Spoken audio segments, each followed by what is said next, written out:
Welcome to Joey's Tech. In this video, we will look into coding a Java program to check if a number is odd or even.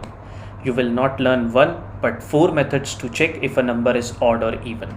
Don't miss out on this video, especially on the 4th method, because it is going to take your Java programming skills to the next level.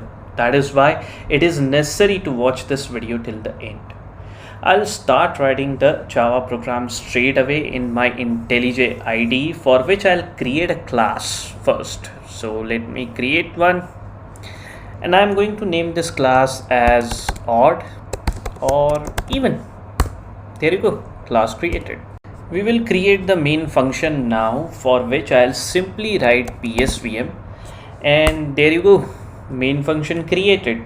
We'll now write the code to take the integer that we need to check for odd or even from the console. Before that, I want to say that it will really motivate me if you subscribe to my channel Joey's Tech. 93% of the viewers aren't subscribing to my channel, and if you get any value from my tutorial videos, then please hit that subscribe button and the bell icon. These videos will really help you grow in Java. Coming back to the video, first we'll declare an integer variable that is going to hold the integer which we will check for odd or even. So let's declare an integer, and it will be an integer variable. So I'm going to use the data type as int, and I'm going to call this variable as n. Okay.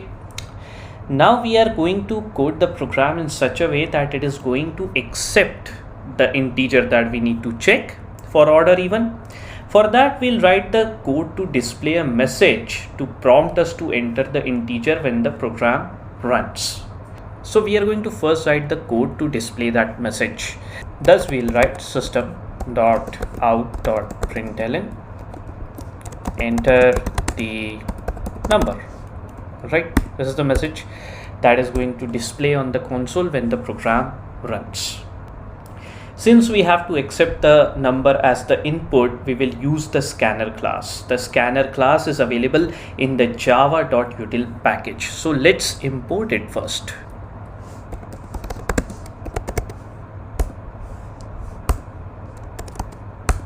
There you go. We have imported the scanner class. We will create a scanner class object now. So we are going to write scanner. SC, that's going to be the name of the object, new scanner. Now within its brackets to its constructor, we'll pass system.in as the parameter. This will create an object of the scanner class from the standard input of the program. This means that the program is going to read from the standard input using the scanner class object. We'll call the next int method of the scanner class now, using which the program is going to read the text from the standard input, but the program is going to parse it into an integer with the help of this next int method. So we are going to write n equals to sc.nextInt. All right. So the integer that we are going to enter from the console will be stored in this variable n using this line of code. Now it's time to write the main logic. The easiest way to check if a number is even is to divide that number by 2, and if the remainder comes out as 0, then it's an even number, else it's odd. While telling the logic to you, I have used if else, and the same conditional statement will be used in the program in method 1. So we are going to write if, and as its condition we'll write n, modulo operator 2, comparison operator 0. Okay, with the help of this expression, we are first dividing the number by 2, and then we are comparing it with 0. So if the remainder comes out as true, then the execution is going to come inside this block. So if that happens, then we are going to simply display that the number stored in n is an even number. Thus we are going to write system.out.println, and we'll write n, concatenation operator is an even number. And since this is our method 1, hence I'm going to write method 1 within brackets. All right. So if this condition is not satisfied, then the execution is going to come inside the else block. So we are going to write else, and within the else block we are going to display another message, and that will be for the odd number. So I've copied and pasted this line of code over here. Instead of even, I am going to write odd. Alright, so this is the main logic. Finally, in the end, we'll close the scanner object, because that will allow the garbage collector to reclaim the scanner object's memory. Now this is method 1 complete. Let's run the program and test its functionality.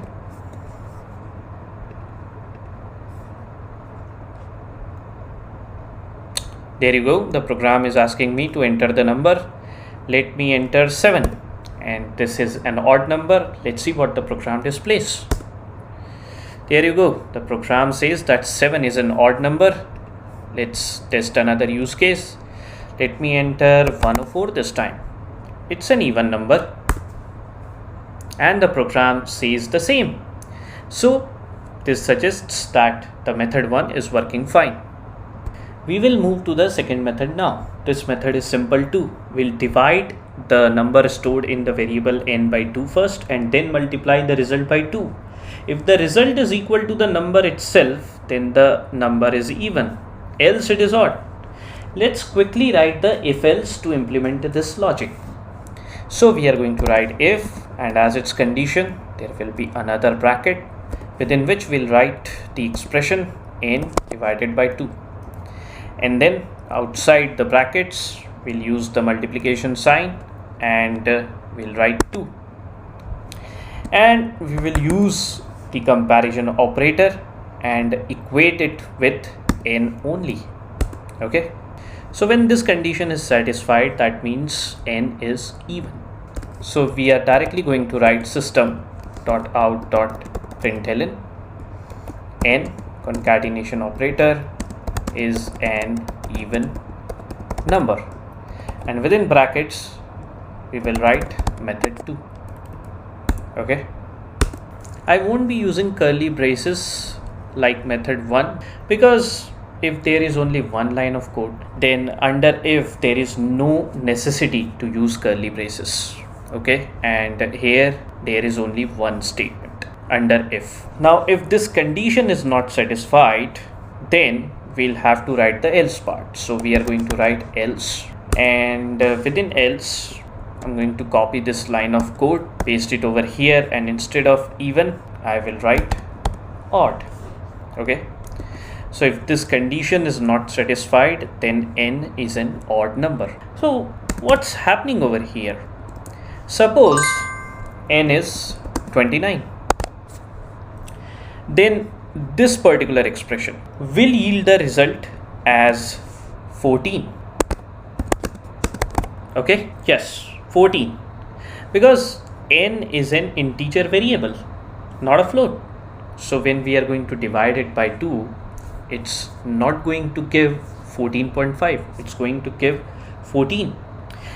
Now when 14 will be multiplied by 2, then the result is going to come out as 28, which is different from the entered integer, which is 29.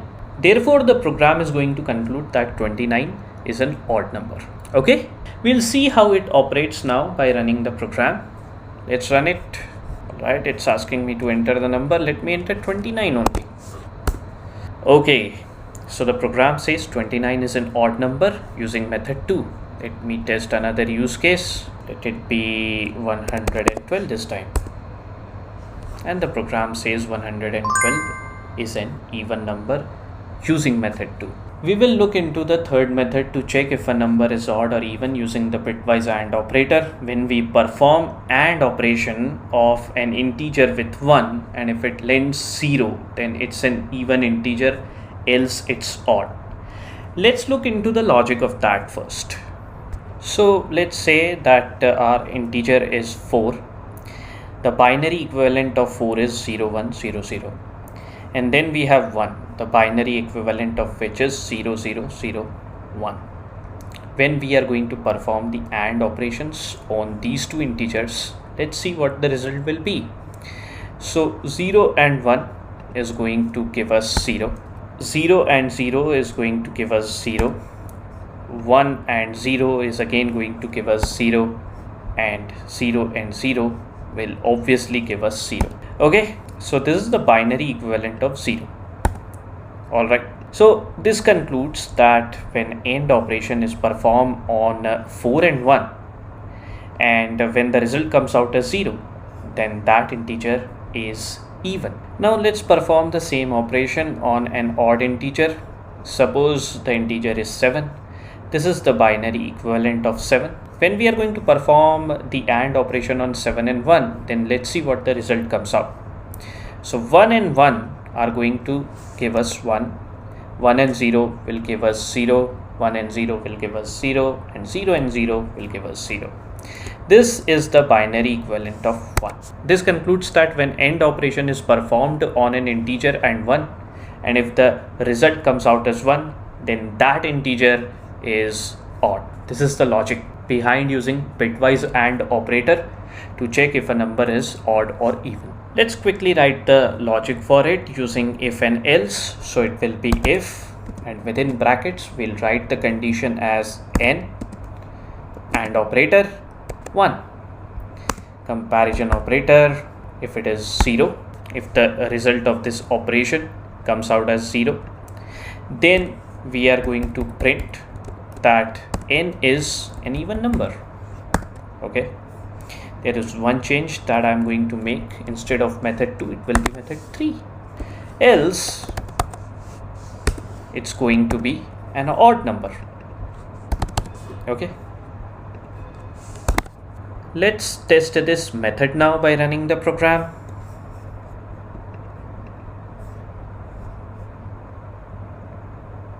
Alright, so it's asking me to enter the number again. Let me enter 89 this time. Okay, and the program says 89 is an odd number using method 3.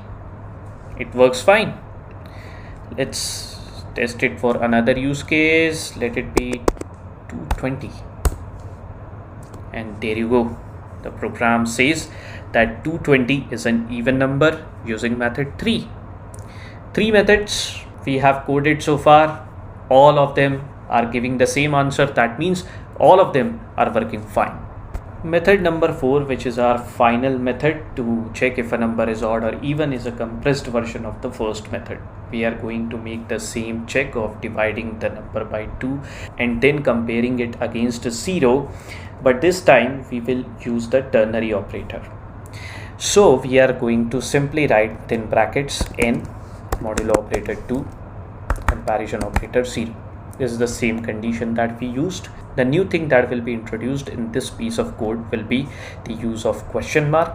This is the ternary operator, and after this we are going to simply write n is an even number. Let's use ternary within brackets.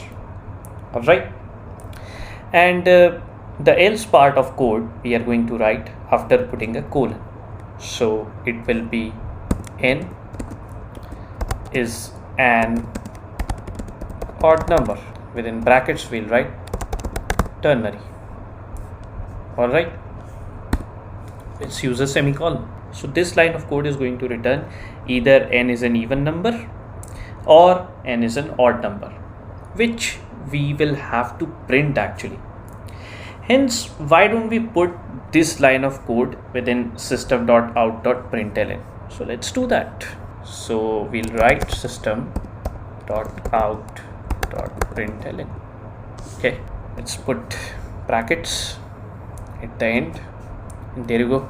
The scary red line that signals some kind of compilation error is gone. Let's run this program now and check the functionality of method number 4.